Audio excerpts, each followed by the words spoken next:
Good day, Pinoy Mommies. I'm Dr. Pedja Mom, your pediatrician, and a mommy like you. For today's video, pag-uusapan natin ang mga bakuna that I recommend.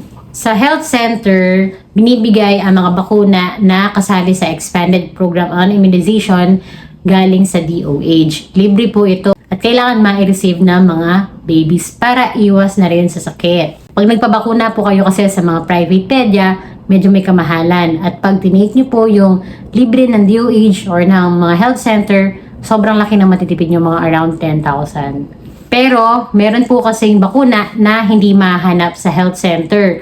At ito nga po mga i-list down ko, ang nire-recommend ko, sana ma-avail po ninyo kahit mahal. So, kung gusto niyo po ng mga ganitong content, pedia tips, parenting tips, at gabay sa pag-aalaga kay baby, please do like, share, and subscribe to our channel.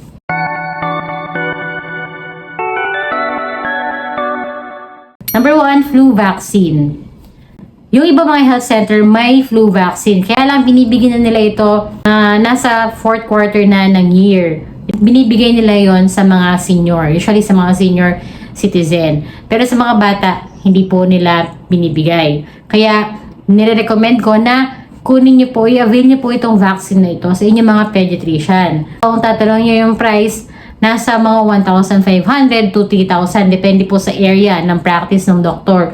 At depende po yon sa month. Usually, around Feb to March, available na po ang new strain ng flu vaccine. At ang pinaka-earliest age na pwedeng ma-receive ni baby ang flu vaccine ay around 6 months. Kailangan 2 dose, 1 month interval, after niya ma-receive ang 2 dose, every year na nun. Napaka-importante po ng flu vaccine dahil kapag nabigyan siya ng flu vaccine, parang nabakunahan ka na sa lahat ng sakit. Alam nyo bakit? Kasi ang flu, ang virus na flu, siya ang pinaka-common na pwede nating ma-acquire. Kahit bata at kahit matanda. Kasi trangkaso yan, no? Every year nagpapalit ng strain. So, mas mataas ang chance na makakuha ka ng flu. At kapag nakakuha ka ng flu or pag naka-acquire ka ng flu sa community, pag nahawak ka ng flu or trangkaso, more likely, hihina ang resistensya mo at doon na sunod-sunod na pwede ka magkasakit, pwede ka magkaroon ng COVID, pwede ka magkaroon ng pneumonia, pwede ka magkaroon ng measles or tigdas. Kasi nga, pinapahina ng flu virus ang immune system ng tao. So, maganda, merong flu vaccine si baby para protektado na siya sa flu, hindi na hihina ang kanyang immune system. Number 2 na nire-recommend ko is yung Rota vaccine. Very important ang Rota vaccine kasi ito po ay bakuna sa pagtatae, sa malalang pagtatae ni baby. So, ang tanong dyan, Doc, kapag ba nagpa-Rota vaccine na si baby, hindi na siya magtatae. Magtatae pa rin siya, pero hindi na yung malala, hindi na yung nakaka-dehydrate.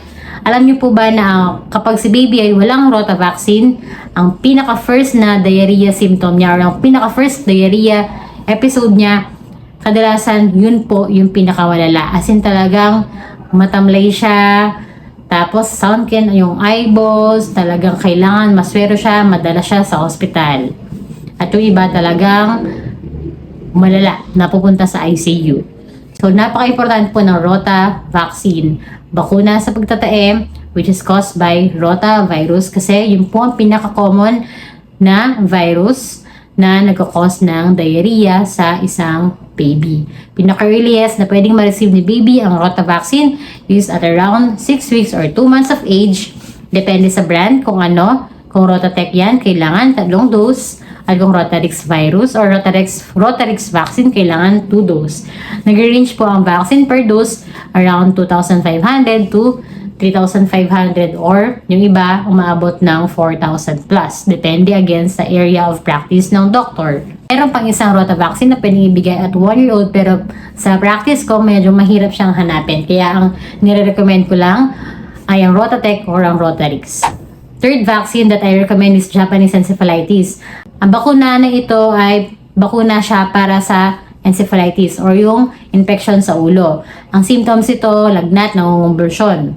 So, importante din po ang bakuna na ito dahil prior pandemic, talagang naging laganap ang sakit na ito. At ito yung mga bata or yung iba nga matatanda na nangungumbulsyon, nag-iiba yung ugali, malalaman mo, Japanese encephalitis pala siya. Para mabigyan kayo ng protection sa sakit na ito, i-avail nyo rin po ang vaccine ng Japanese encephalitis. Nare-receive siya earliest 9 months of age, 2 doses, tapos 12 to 24 months yung interval. Para sa price naman, kung di ako nagkakamali, nasa 3,000 plus yata siya. Fourth vaccine, pneumococcal vaccine or PCV or Prevnar 13, pero meron ng Prevnar 15. Nare-receive nyo po ito, mami, sa health center. Binibigay yan kasabay ng 5-in-1. Diba? 2 tusok si baby. So, yung isa, yun na yung pneumococcal. That is for the primary series.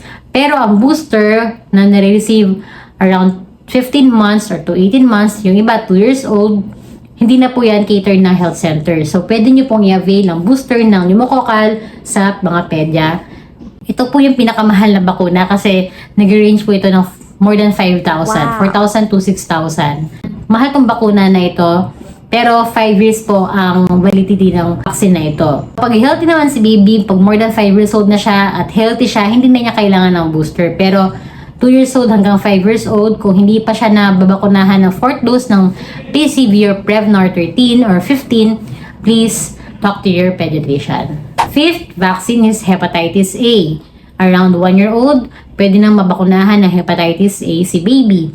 Recommended din dahil usually mga bata, di ba, kung ano-anong kinakain at ang symptoms ito ay lagnat din, tapos pagsusuka, sakit ng tiyan at paninilaw. Ang price naman ng hepatitis A, umaabot yan ng 2,000 to 3,000.